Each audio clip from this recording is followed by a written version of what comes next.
오늘은 구원론 특강 5번째 시간으로 제가 제목을 범죄 후에 그러면 인간의 상태가 어떻게 됐는가 그걸 따지고자 하는 게입니다. 그것 하기 전에 제가 오늘 여러분들에게 꼭 전해주고 싶은 말씀을 좀 전하고 오늘 본론을 들어갈까 합니다. 우리가 신학을 해야 하는 가장 중요한 이유가 뭘까라고 생각하면 하나님과 관계를 바르게 갖기 위함이다. 그렇게 정의할 수 있어요. 뭐라고요? 하나님과 관계를 바로 갖게 하기 위함이다. 그럼 하나님과 관계를 바로 갖게 하기 위해서 첫 번째 해야 될 일이 뭐냐? 여러 주장들이 있겠지만 우리 개혁신학에서는 뭐냐면 하나님을 바로 아는 지식을 가지는 것이다. 하나님을 바로 아는 지식이 없이는 절대로 하나님과 바른 관계를 유지할 수 없다. 회복할 수 없다. 그렇게 말하는 거예요. 생각해 보세요. 관계가 형성이 안 됐다는 것은 두 사람이 무슨 관계냐면 원수 관계라고 얘기하는 거예요. 두 사람이 원수 관계인데 막 서로가 서로에 대한 품고의 앙금이 있는데 뭐든지 미워 보이고 막 하는데 어떻게 관계가 회복이 돼요? 우리가 범죄가 한 이후에 어떤 관계가 되었습니까? 하나님과 관계가 깨질 정도가 아니라 아예 끊어진 거야. 아예 끊어진 거야. 오늘 그 얘기를 하고자 하는 거예요. 그러니까 신학을 한다는 것은 뭐예요? 하나님을 바로 아는 거예요. 왜 하나님을 잘 모를까요? 하나님을 바로 알지 못하기 때문에 그렇다는 거예요. 그러면 원수 관계라는 거예요. 여러분, 원수가 있다는 것은 하나님의 뜻일까요? 아니면 원수 관계를 청산하는 것이 하나님의 뜻일까요? 청산해야 돼요. 근데 그게 잘 안 되죠. 안 돼요. 우리 인간의 능력으로는 안 돼요. 못 돼서 그래요, 우리가. 한마디로 우리가 철저히 못 됐기 때문에 그래요. 왜 못 됐냐면 항상 인간은 내 눈으로 저희를 바라보기 때문에 그래요. 내 눈으로. 주님의 눈으로 저분에게 향하신 주님의 뜻이 무엇일까 그렇게 생각하면 모든 오해가 풀려요. 모든 현상들이 다 이해가 되고 다 달라져 보여요. 그런데 왜 오해하고 왜 미움이 생기고 없어지지 않고 싫어하는 사람에 대해서 그렇게 회복이 안 되냐면 내 눈으로 쳐다보기 때문에 그래요. 내가 내 아내를 쳐다보는 거예요. 내 아내가 도대체 이렇게 해줬으면 좋겠는데 왜 저렇게 하지? 라고 생각하면 그 끝까지 원수 관계가 되는 거예요. 그래서 성경은 뭐라고 가르치냐면 하나님이 저 사람을 왜 태어나게 했고 왜 구원시켰으면 왜 이 자리에 있게 하는가 그렇게 생각하는 거예요. 이게 성숙한 인간의 사고의 전환이에요. 이게 눈이 달라지고 가치관이 달라지는 출발이라고 하는 것이에요. 우리 보기에는 뭐 하잉이도 있고 하일이도 있고 있지만 이렇게 내 눈으로 쳐다보면 하일이 공부 안 하는 거 보면 답답해요. 근데 주님의 눈으로 쳐다보면 공부 안 하는 기질을 준 것도 주님의 뜻이겠구나 그렇게 생각하면 이해가 되는 거예요. 응? 이해가 되는 거야. 다만 우리에게 주신 몫이 있잖아요. 때가 있잖아요. 학생은 공부하는 것이 우선 몫이에요.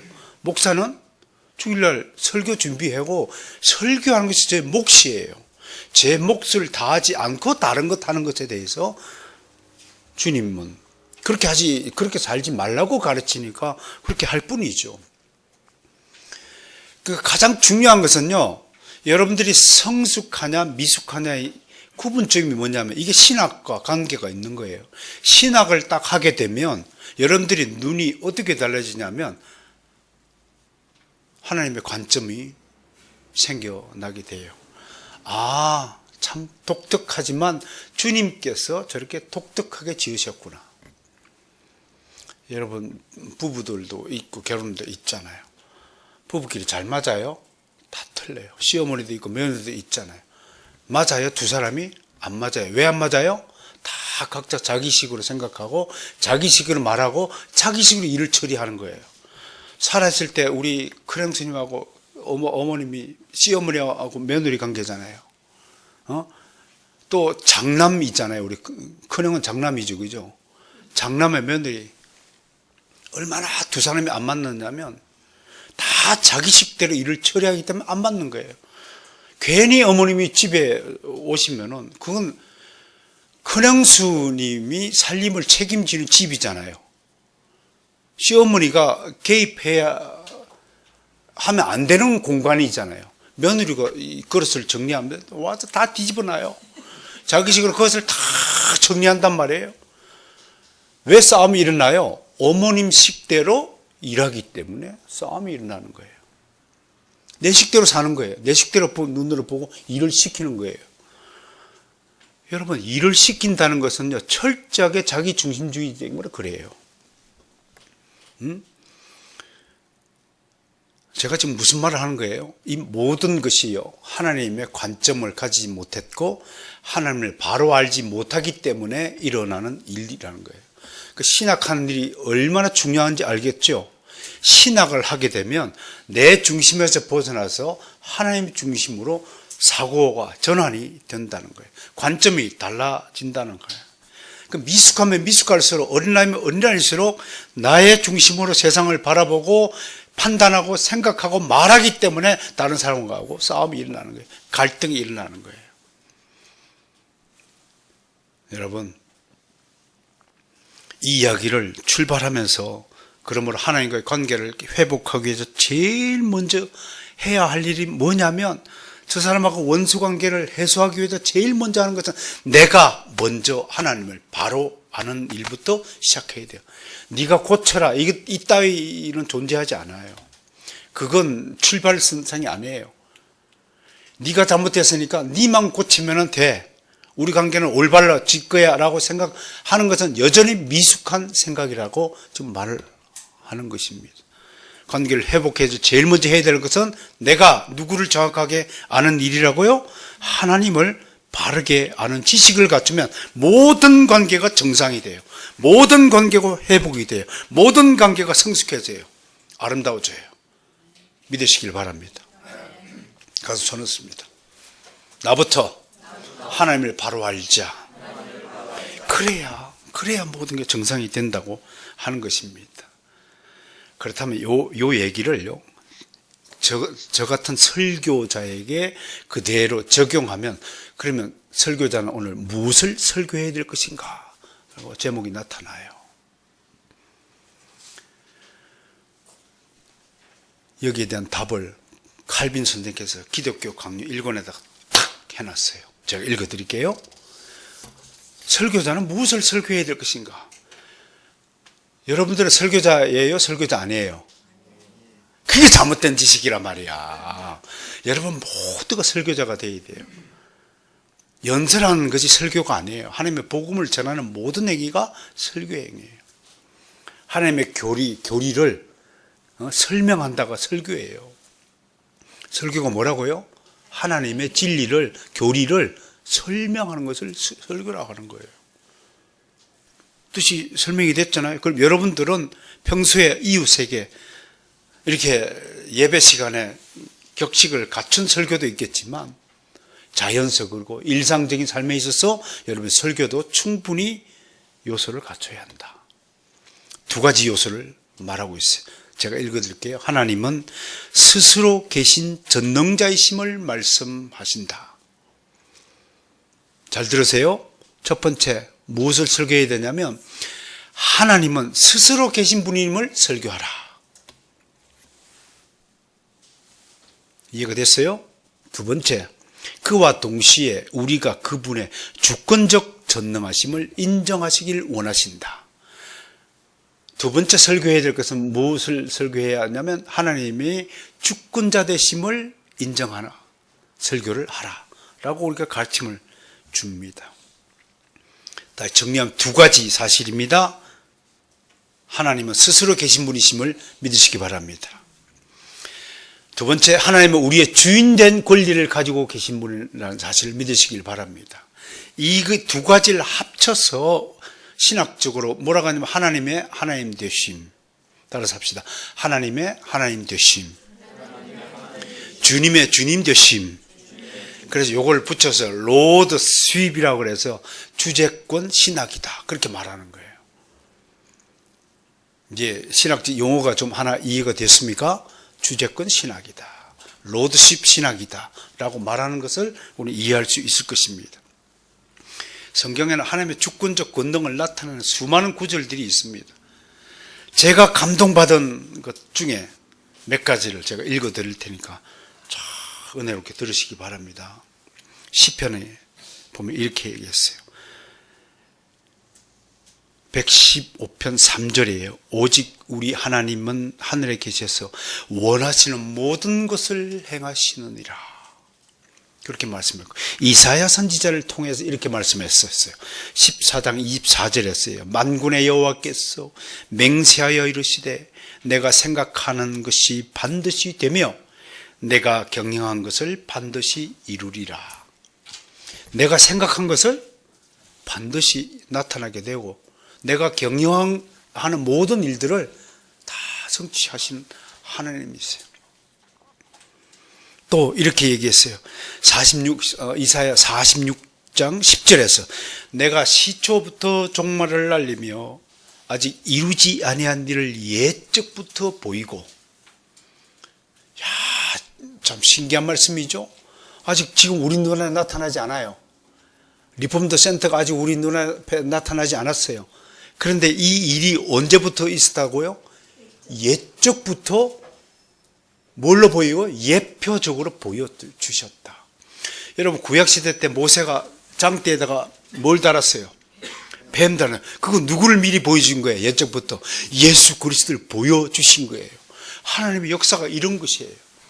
실제로 나타나지 않았는데 미리 예표적으로 보여주신 거예요. 예적부터 보여주시고 이르시기를 나의 뜻이 설 것이니 내가 나의 모든 기뻐하는 것을 다 이루리라. 그렇게 말씀하셨네요. 할렐루야. 여러분 속에 있는 소원들이 있을 것입니다. 이 말씀에 기초해 보면 여러분들의 소원은 물론 복권 당첨되겠다는 소원 같은 걸 빼고 하나님의 뜻에 부합하는 소원들은 아직 이루어지지 않았지만 반드시 나타난다 안 나타난다. 하나님은 그 약속을 반드시 지키신 줄 분이시는 사실 믿으시길 바랍니다. 반드시 여러분의 소원이 이루어질 것입니다. 간구하세요. 근데 그 간구가 쓸데없이 나 잘되다고 하는 간구라면 하나님이 외면하신다는 사실도, 응답하지 않는 응답으로 여러분들을 대하신다는 사실도 유념하셔야 됩니다. 어떤 소원만이 응답받을까요? 하나님 나라와 그의 의를 위하여 구하는 모든 여러분들의 소원들이 나타날 것입니다.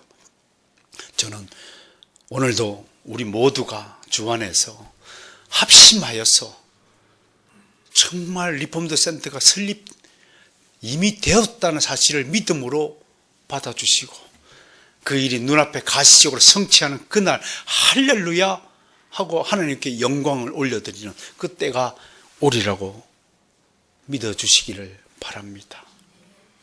그래서 우리 바로선 개혁교회 성도가 주 안에서 한 몸 한 뜻을 이루는 형제자매가 되었다는 사실을 선포하고 그 선포되심을 정말 자랑스럽게 생각하는 우리 가족들이 되시기를 주의 이름으로 축원합니다.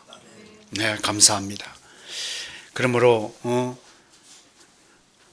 오늘 이 이야기를 하시면서 여러분 하나님을 바로 아는 것, 하나님에 관한 것들을 정말 풍성한 지식을 가질 수 있는 기회를 가져달라고 당부하고자 하는 것입니다. 자, 사랑하는 성도 여러분, 오늘도 하나님 앞에서 우리의 본 모습을 바라보고 바로 깨닫는 귀한 시간이 되기를 원합니다. 지난주에 우리는 흙으로부터 만물의 영장으로 지음을 받은 인간이 얼마나 정말 놀라운 은혜입니까?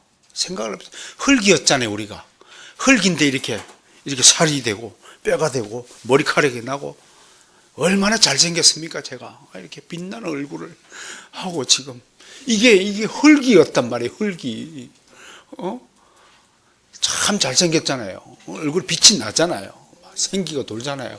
아까 조금 전까지 내가 피곤해요 뭐 이랬었는데 성령의 도우심을 말미암아 기운이 막 펄펄 나고, 여러분들 이 아름다운 모습들, 옆 사람들 보세요. 다 인사합시다. 참 아름답습니다. 기가 막힌 존재예요. 기가 막힌 존재예요. 인간이라는 존재가 얼마나 기가 막힌지. 그런데 이 재료가 뭐라고요? 흙이라는 사실을 잊지 말아야 돼요. 영원토록 잊지 말아야 돼요. 개구리 무슨 시절 잊지 말라고 하십니까? 옳지 있어요. 우리가 사람이 되기 전에 흙이었다는 사실을 생각하면 교만의 자리에 앉을 수 없어요. 얼마나 겸손해야 됩니까? 여러분, 겸손하게 옆 사람을 섬기고 배려하고, 남편은 아내를 지극히 사랑하고 아내는 남편의 말씀에 정말 순종하는 그런 아름다운 모습을 잃지 않아야 되겠죠. 그런 놀라운 은혜를 받은 우리임에도 불구하고 인간이 어떻게 했다고요? 배신을 했어요. 이 안에 배신의 씨앗이 자라요. 저 옛날에 시골에서 맨날 설교 시간에 쓸 수 있는 용어는 아닙니다만, 화장실 그러기에는 좀 재미가 없어서 어디 갈 때 다르고 어디 올 때 다르다고요? 똥간에 갈 때와 나올 때가 다르다고 하듯이 우리는 언제나 말을 뒤바꾸는 사람입니다. 우리 하일이 보면 여실히 증명이 됩니다. 얼마나 자기가 뱉어낸 약속을 스스로 뒤집는 존재인지요. 그래도 사랑이라는 게요, 정말 기가 막힌 거예요. 사랑하니까 또 봐주고, 다음부터 그러지 마라. 너 하일이 사랑하죠? 지 공부하라고 그 무거운 책을 다 옮겨서 준비해놨는데, 예, 알겠습니다. 한 번도 앉지 않았어요, 그 자리에. 그래도 또 어저께 불러서 하나님이 우리를 그렇게 대해요. 여러분, 일주일 동안 어떻게 사셨는지 한번 돌이켜 봅시다. 일주일 동안. 아침에도 제가 강조했지만 난 여러분들이 성숙한 그리스도인이 되기를 원합니다. 그게 제 목표입니다. 성숙한 그리스도인이 되기 위해서는 질서 있는 삶을, 인생을 좀 살라, 그렇게 강조합니다. 여러분, 해가 뜨고 지는 것이 일정하듯이 여러분들이 자고 일어나는 습관을 일정하게 하는 것이 가장 근본 중에 근본입니다. 자는 시간과 일어나는 시간에 여일하지 않는 사람, 이게 인생 실패자입니다. 그것은 해가요, 어느 날은 새벽 2시에 뜨고 내일은 7시에 뜨고 하면 이 자연 질서가 어떻게 되겠어요? 미쳐 돌아갈 것입니다. 해가 그렇게 뜨면요, 우리의 인생도 꼭 마찬가지입니다. 자연의 질서에 순응하듯이 우리도 질서 있게 살아야 합니다. 그리고 하루를 기승전결로 살라. 그 질서 있는, 체계 있는 인생을 살라고 여러분들에게 안내하는 겁니다. 성경 공부도 바이블 시네마식으로 기승전결로 구조를 나눠서 한번 살펴보라고 안내하는 겁니다. 왜? 하나님의 질서에 하나님이 사실을 저는 명확하게 증언할 수 있습니다. 하나님은 무계획적으로 무질서하게 이 우주 만물을 창조하지 않았습니다. 생각해 보세요. 지구가 지금 자전합니다. 지구가 태양주를 공전합니다. 우리 몸속에 27만 킬로미터라는 이 혈관을 한 바퀴 도는데 23초 걸리도록 하나님이 이 혈관의 피 돌림을 그렇게 만드셨습니다. 여러분, 혈관 속에 피가 흐르는 걸 느끼십니까? 그걸 또 느끼지 못하도록 한 것도 기적입니다. 지구가 도는데 도는 것을 느낍니까? 그건 돈 사람입니다. 못 느끼도록 도는 곳에 서 있는데도 우리가 느끼지 못하도록 만드신 것도 기적이잖아요. 이런 기적을 보고도 하나님이 창조주 하나님을 무시하고 산다. 그게 기적이에요. 그러니까 인류에서 가장 위대한 기적이 뭐냐면 예수 안 믿는 것이 기적이에요. 그건 정말 기적이에요. 생각해 보세요. 어떻게 하나님을 믿지 않을 수 있나요? 태양이 그저 떠 있습니까? 그렇게 스스로 불타는데도 사라지지 않는 곳이 있습니까? 여러분, 장작 하나를 띄어도 몇 시간 타요? 불에 타면 다 죄로 남게 되어 있습니다. 그런데 왜 태양만큼은 스스로 타면서도 죄가 되지 않나요? 왜 그런 생각을 하지 못해요? 북한산에 올라가도 봄, 여름, 가을, 겨울을 지나면서 왜 봄 되면 꽃이 피고 가을 되면 낙엽이 떨어지고 겨울 되면 잎 하나 없이 스스로 가지러 있다가 또 봄 되면 소생합니까? 왜 부활을 믿지 못하나요? 나뭇가지 하나도 부활을 하는데 왜 여러분들이 부활한다는 사실을 믿지 못해요?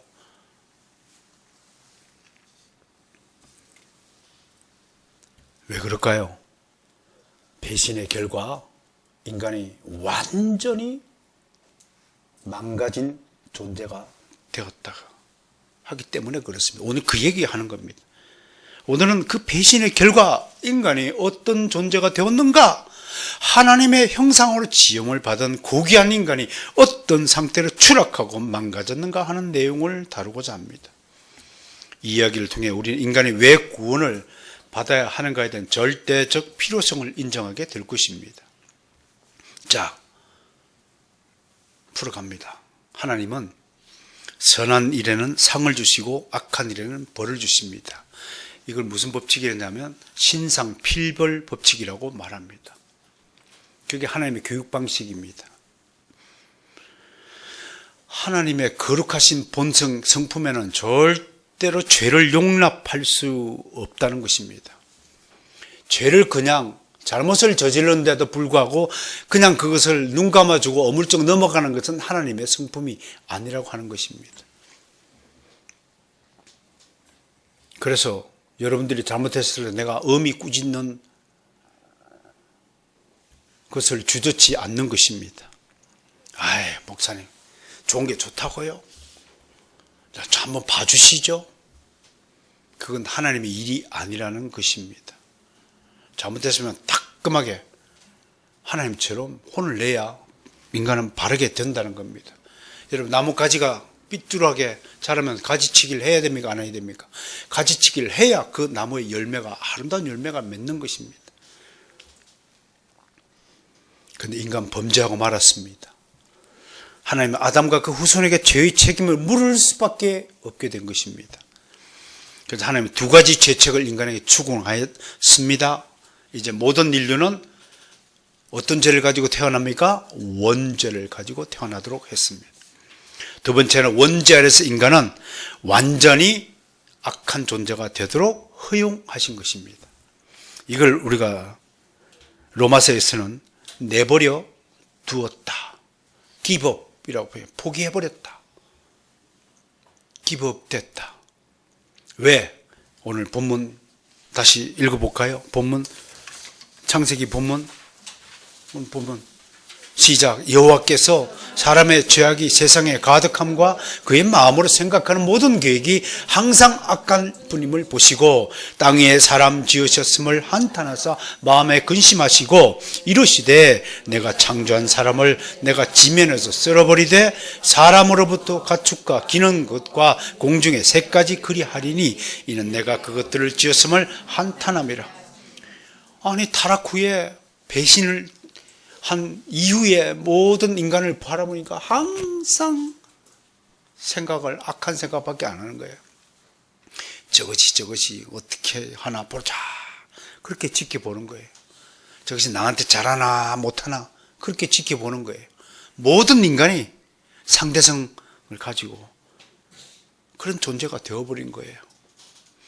여러분, 주님의 선한 사마리아인의 비유를 잘 기억하고 계시죠?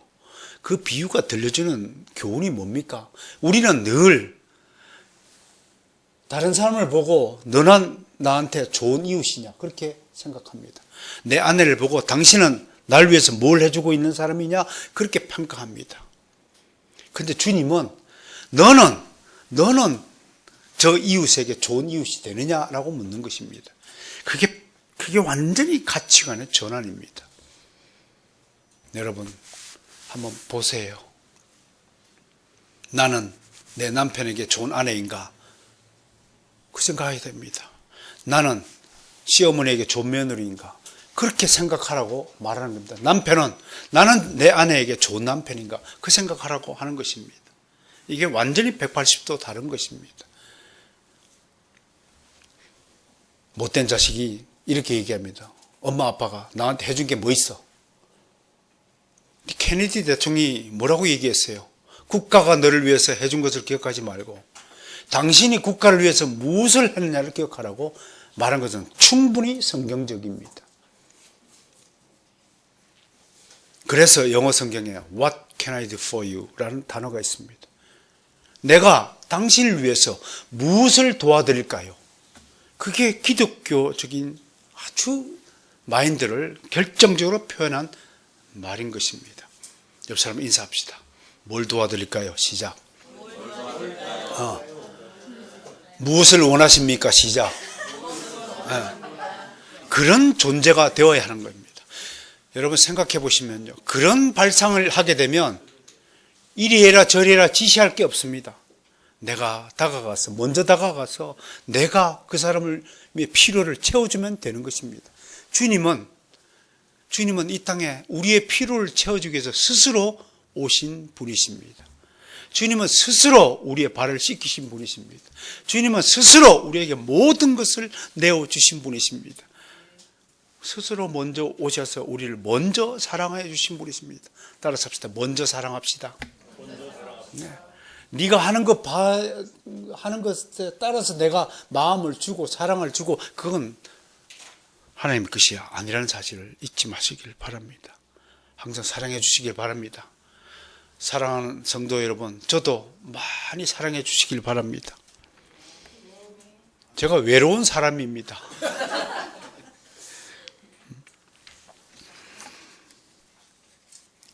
내버려 두었다 라는 표현 때문에 이걸 도르트 신조에서는 전적 타락이라고 표현했습니다. 자, 두 가지 상황이 되었다. 하나는 원죄를 가지고 태어나게 되었다. 두 번째는 원죄 아래서 모든 인간은 전적으로 타락하고 말았다. 그럼 두 가지 문제를 좀 다뤄야 되겠죠. 먼저 원죄의 문제인데 이건 좀 상당히 좀 심오한 이야기가 있어서 그래도 귀담아 한번 들어보시기 바라요. 대부분의 사람들은 원죄를 아담의 죄로 인해 그 후손에게 전가된 죄로 알고 있죠. 맞죠? 그죠? 그런데 논쟁이 있어요. 이 원죄를 잘못 이해해서 역사 안에서 이렇게 주장하는 사람이 있어요. 아담이 죄를 짓기 전에는 죄의 개념이 하나도 없었는데 아담 때문에 죄가 들어왔다라고 주장하는 잘못된 원죄론을 경계해야 한다라고 좀 말씀하고 싶습니다. 기독교에서 말하는 죄는요, 아담 때문에 생긴 것이 아니라 처음부터 죄가 있었다 없었다. 죄라는 존재 있었던 거예요. 인간의 의식 안에 있었어요. 다만 아담이가 범죄하기 전에는 죄 지을 가능성이 죄 안 지을 가능성보다 상대적으로 훨씬 적었다는 것입니다. 다시 말합니다. 타락하기 전에는 죄를 안 지을 가능성이 죄를 지을 가능성보다 높았다 낮았다? 높았다. 안 지을 가능성이 많았어요. 그런데 아담의 타락한 이후에는 어떤 상태가 됐어요? 죄를 지을 가능성이 훨씬 더 많은 상태가 되었다라고 얘기하면 아담 때문에 죄가 생긴 것이 아니라 인간에게 주신 자유의지를 하나님의 선을 위해서 쓸 수 있는 가능성이 훨씬 많았던 것과 하나님의 선을 버리고 인간의 탐욕을 위하여 자신의 자유의지 선택권을 사용하는 비율이 훨씬 더 높은 것과의 차이가 존재한다고 하는 것입니다. 아담 범죄의 결과는 결국 인류 사회에 결정적이고 절대적인 죄의 영향을 끼쳤다고 하는 것입니다. 이 원죄로 말미암아 첫째, 모든 인간에게 사망이 찾아왔습니다. 로마서 5장 12절을 제가 읽어드리죠. 그러므로 한 사람으로 말미암아 죄가 세상에 들어오고 죄로 말미암아 사망이 들어왔나니 이와 같이 모든 사람이 죄를 지었으므로 사망이 모든 사람에게 이르느니라. 이 죄 때문에 모든 인간은 늙으면 죽게 된 것입니다. 그러면 죄를 짓기 전에는 어떻게 됐을까요? 어떻게 됐을까요? 성경에 언급이 없어요. 다만 상상하기로는 에녹의 경우를 봐서 모든 사람은 육신의 생명을 주고 흙으로 돌아가지 않고 하늘로 바로 올라가지 않았을까, 그렇게 한번 생각을 해보는데 이거는 천국 가서 한번 따져보도록 하겠습니다. 천국 세미나가 열릴 줄로 믿습니다. 그래서 어떻든 아무리 건강을 챙기고 좋은 음식을 먹고 좋은 약재를 먹고 살아도 모든 인간은 죽을 수밖에 없다는 것입니다. 두 번째, 누구든지 인간이라면 본성적으로 결함을 가지고 태어난다고 하는 것입니다. 그 유명한 어거스틴의 이야기가 있는데, 포세, 난 페카레, 죄를 짓지 않을 수 있는 상태로 태어났다가 범죄 이후에는 죄를 지을 수밖에 없는 상태가 되었다. 그리고 구속 이후에는 이제 죄를 짓지 않는 상태가 되었다라고 말하는 어거스틴의 견해를 한번 소개합니다. 어떻든 간에요, 지금은 우리는 영원한 상태로 성령님이 이끄시는 상태 아래 속하여 살게 되었다. 아까 오전에 칭의와 성화의 관계를 설명하면서 제가 아주 쉽게 여러분들에게 설명한 바가 있습니다. 칭의를 받았다라는 것은 무슨 뜻이냐면 다시는 지옥에 가지 않는다는 법정적인 선언을 받았다는 것입니다. 판사로부터 판결을 받은 거예요. 그 성화의 문제는 뭐냐? 천국 가고 지옥 가는 문제가 아니라는 거예요. 성화의 문제는. 그 상급의 문제로 우리가 이해하면 쉽게 이해가 될 것 같습니다.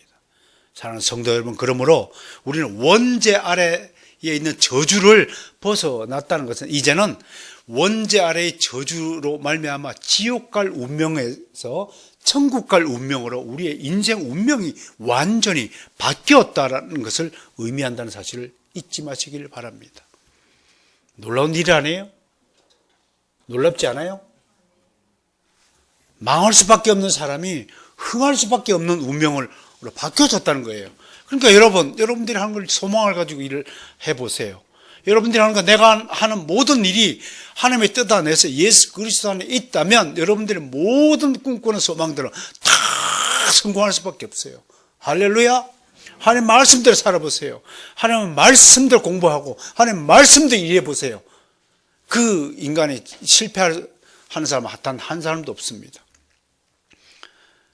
여러분 앞에 서 있는 저도 부족하지만 하나님 말씀 안에서 말씀을 사랑하고 말씀대로 사니까 이렇게 참 영화로운 인생을 살고 있는 것이라고 생각을 합니다. 아이고 주여. 여러분에게도 이런 인생의 행복이 찾아들기를 강력히 촉구하는 바입니다. 그런 행복을 누리시는 아름다운 성도들이 되었으면 참 좋겠습니다. 어떻든 우리는 타락한 이유, 배신의 결과 모두가 하나님 앞에 죄인으로 태어난다고 성경은 선언하고 있습니다. 기록된 바 의인은 없나니 하나도 없고 깨닫는 자도 없고 하나님을 찾는 자도 없고 다 치우쳐 함께 무익하게 되고 선을 행하는 자는 없나니 하나도 없다 라고 사도 바울이 로마서 3장 10절 12절에서 선포하고 있습니다. 예수 안 믿는 사람들 잘 보세요. 어떻게 살고 있습니까? 하나님을 찾아요? 하나님이 있는지도 의식하지 못해요. 얼마나 불쌍한 인생입니까? 의식 자체가 하나님을 의식하지 못해요. 태양이 들고 지구가 자전하고 나무에 꽃이 피고 꽃이 지는 걸 보고도 아침에 태양이 뜨고 저녁에 태양이 지는 것을 보고도 하나님을 몰라요. 의식하지 못해요.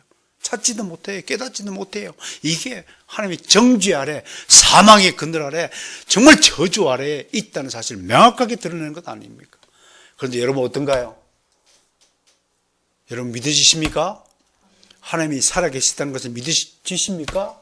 하나님이 지금 나를 쳐다보고 있다는 사실을 명확하게 인식하고 살아야 합니다.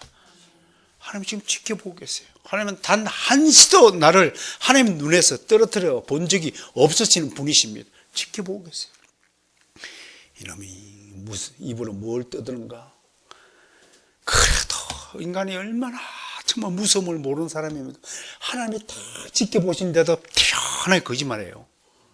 태연하게 아주 약속을 어겨요. 하나님이 지켜보시는데. 하나님이 지켜보시는데 딴짓해요. 인간이 정말 놀라운 존재예요. 인간 자체가 그런 존재라고 하는 것입니다. 그보다도 더 무서운 죄가 뭐냐면 인간은 원죄로 인해 각 개인은 각자의 죄를 지니고 산다는 거예요. 이걸 신학적으로 무슨 죄라 하면 본죄, 또 다른 말로 자범죄 이렇게 얘기하는 거예요. 오늘 죄 얘기를 해서 여러분 좀 듣기가 거북합니까? 그래도 이 죄 이야기를 잘 듣고 소화해야만 구원의 길이 열리는 줄 믿으시길 바랍니다. 루터와 칼빈은 이것을 죄의 경향성을 지니고 태어났다라고 설명을 하는데 상당히 훌륭한 풀이입니다. 가톨릭에서는요 7대 죄악을 선정하고 있어요. 첫 번째 교만, 따라서 교만, 인색함. 다 인색하죠. 내 거 쓰기 아깝죠. 내 주머니에 있는 돈 주기 아깝죠. 그게 타락한 결정적인 증거라는 거예요. 여러분들 주머니가 막 열려서 제 주머니 속으로 막 왔으면 얼마나 좋을까라는 생각을 해봅니다.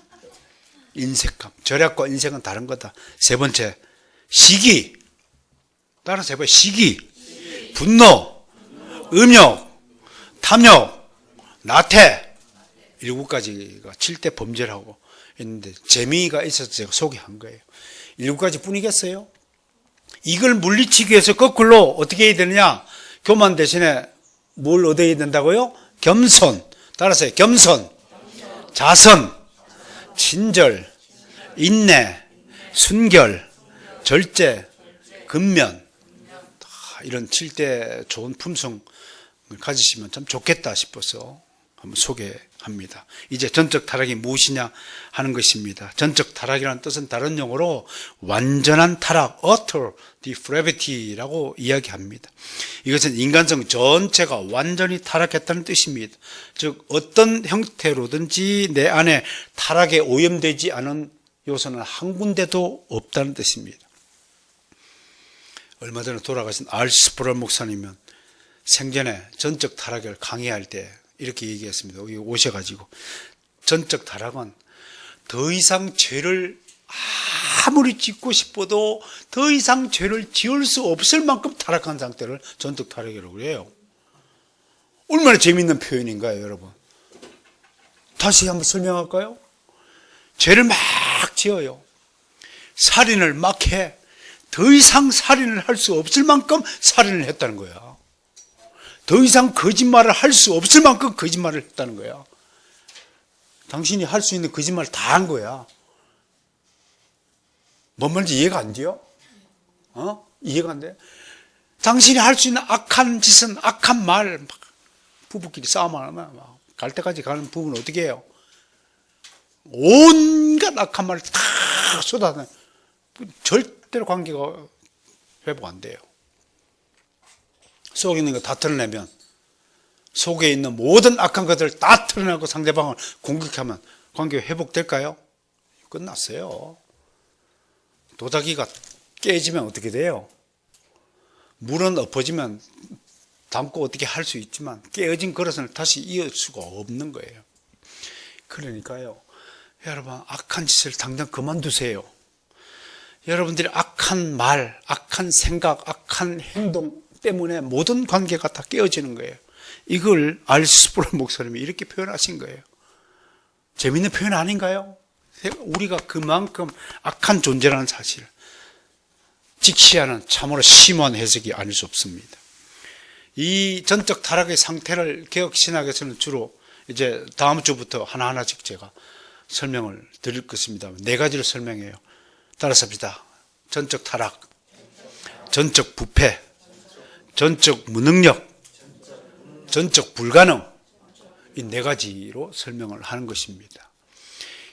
어떤 학자는 마이클 호튼 같은 이런 학자들은 전적이란 토털보다도 완전한, 아까 utter, U-T-T-E-R, utter라는 단어를 써서 완전한 타락, 완전한 부패, 완전한 무능력, 완전한 불가능이라고 설명하는데 그것도 같은 의미입니다.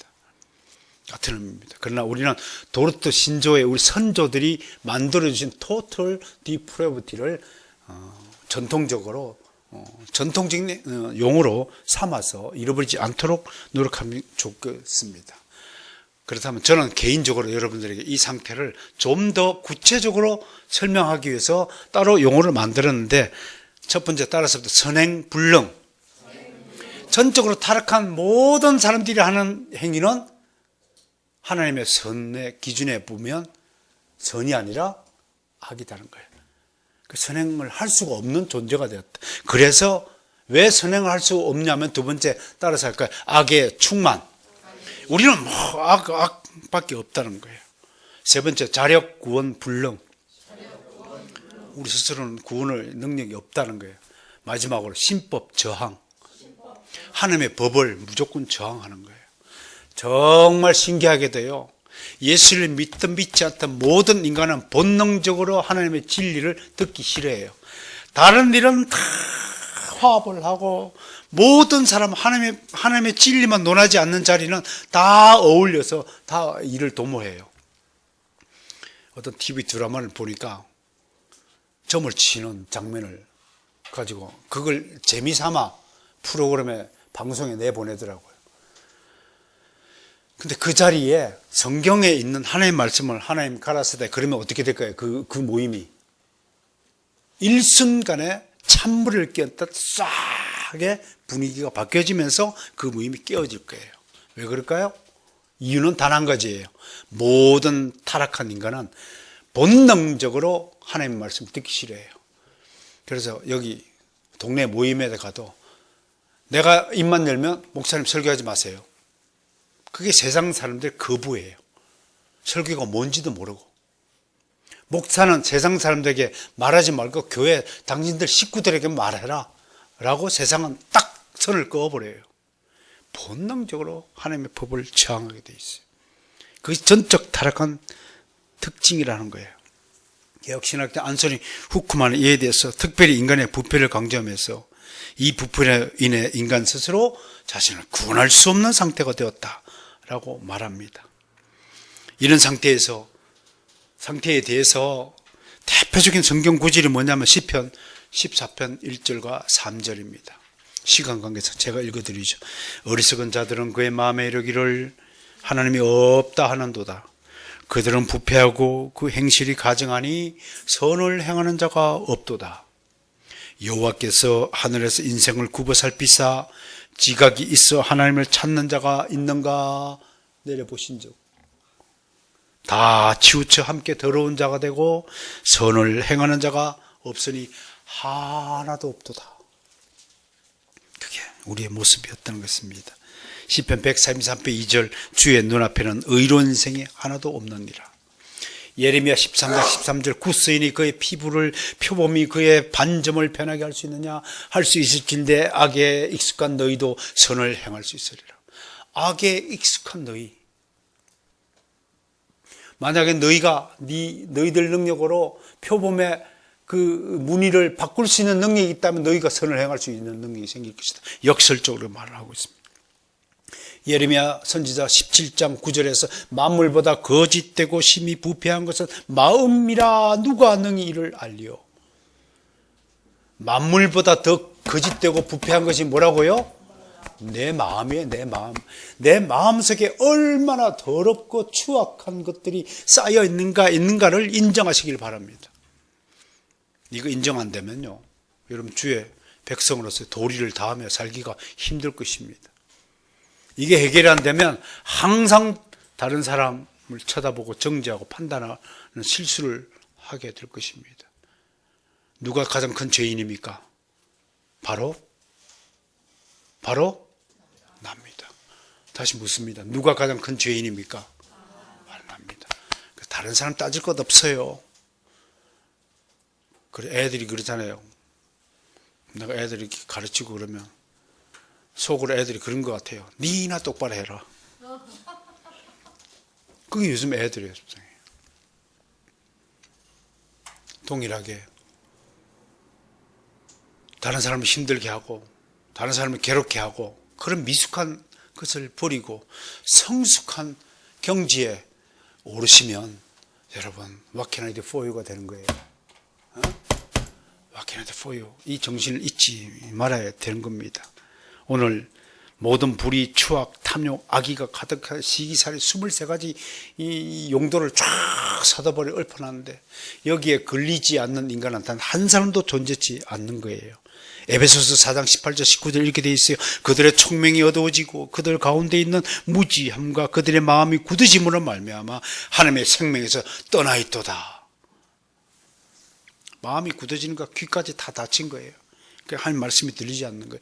그러니까 여러분 주일날 교회에 와가지고 하나님의 설교 한 편을 듣는 것보다 더 위대한 일은 없는 거예요. 이게 어마어마하게 위대한 일인 거예요. 여러분들을 새롭게 탄생시키는 중요한 도구가 이 설교 한 편이에요. 하나님의 음성을 듣는 거예요.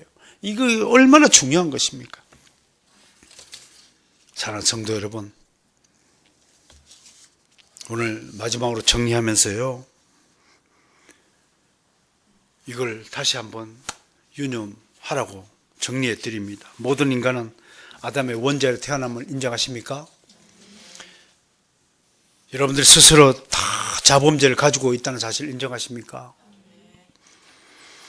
그 안에서 구원의 모든 능력을 잃어버렸으며 심지어 구원이 무엇인지, 구원이 왜 필요한지, 자신이 얼마나 타락한 존재인지를 망각하고 말았습니다.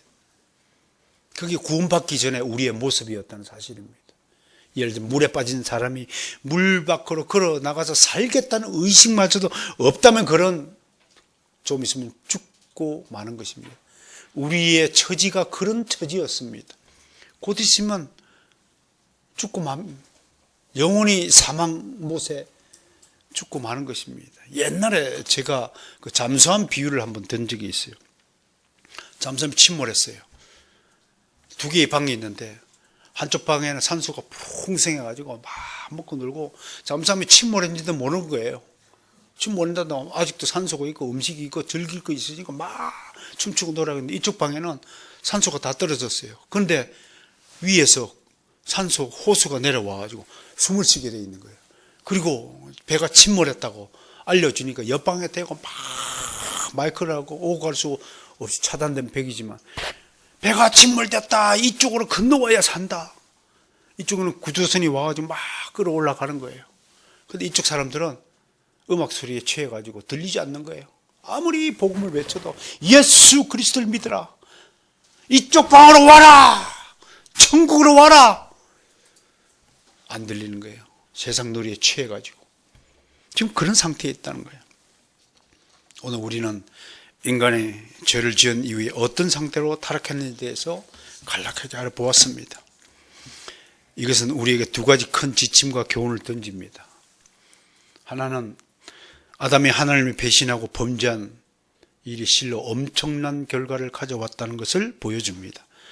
혹자는 아담이 지은 죄를 왜 우리가 책임을 져야 하느냐고 의문을 표시합니다. 이때 우리는 대표성의 원리를 가지고 설명합니다. 축구 국가대표가 시합을 했는데 우리가 졌어요. 그럼 누가 진 겁니까? 11명 선수만 진 겁니까? 대한민국을 대표한 그들의 시합의 결과로 대한민국이 진 것입니다. 대한민국이 올림픽에 출전하지 못하는 것입니다. 이걸 대표성의 원리라고 하는 겁니다. 아담의 지은 죄는 아담이 바로 모든 인류의 대표이기 때문에 대표로서 지은 죄를 우리 모두가 책임을 져야 한다는 논리입니다. 두 번째, 인간은 자신이 왜 죄인인지 모르고 산다는 것입니다. 자신이 지금 물에 빠져 조금 있으면 생명이 위태로운지를 모른다는 거 하는 것입니다. 개구리 실험을 했대요. 개구리를 물에다 가둬 놓고 싹 불을 떼면 따뜻해지면 개구리가 엄청 좋아한대요. 개구리 미소를 보신 적 있나요? 개구리 미소를 지으면 아이고 따뜻하다, 아이고 좋다. 좀 있으면 펄펄 끓는 물에 삶아 죽을지도 모르고. 여러분, 예수 믿지 않는 인생이 다 이런 상태라고 하는 것을 설명하고자 하는 것입니다. 불행히도 사람들은 이런 경고를 본능적으로 싫어합니다. 돌아오라. 빨리 이 방으로 옮겨라. 빨리 교회 나와라. 빨리 예수 믿으라는 복음소리를 제일 듣기 싫어하는 거예요. 왜? 노는데 정신이 빠져있는 아이가 제일 듣기 싫은 소리가 뭘까요? 집으로 와라. 이제 그만 놀고 돌아와라. 제일 듣기 싫어요. 우리 하이리의 귀에도 복음의 소리가 들려서 노는데 정신이 팔린 그 시절이 이제 끝나고 이제 책상 앞에 앉아서 공부하는 우리 하이리 시대를 보고야 말해야 되지 않겠습니까, 여러분? 네, 아멘 했습니다. 왜 돌아오지 못해요? 내가 늘 강조하잖아요. 미련 때문에 못 돌아오는 거예요. 세상에 대한 미련 때문에 못 돌아오는 거예요. 고층 빌딩에서 떨어져서 죽어가는 마지막 그 범인의 모습을 보여주는 영화가 하나 있었어요. 그런데 고층 빌딩 죽어가면서도 마지막으로 손에 쥐고도 하는 것이 뭐였대요? 돈다발이었어요. 돈에 대한 미련을 죽어가면서도 버리지 못하는 거예요. 돈이 좋죠, 그죠? 돈 있으면 다 되는 것 같죠? 그러나 돈이 여러분들의 생명을 구원하지 못하는 것입니다. 이 타락한 세상에 구원의 복음을 전하는 일이 세상에서 제일 힘든 일일지도 모릅니다. 그러나 주님은 오늘도 우리에게 복음을 전하라고 명령하십니다. 힘든 일이지만 소망을 가지고 힘차게 옆 사람에게 예수 믿으라고. 그래야 해서 사도행전의 말씀 따라서 합시다. 주 예수 그리스도를 믿으라. 그리야만 너와 내 집이 구원을 받으리라. 이번 한 주도 이 구절 가지고 상대방이 믿든 안 믿든 우리는 소리쳐야 됩니다. 상대방이 듣든 안 듣든 우리는 소리쳐야 됩니다. 빨리 이 방으로 옮겨라. 빨리 지옥에서 벗어나라. 외치는 한 주가 되시기를 좀 축원합니다.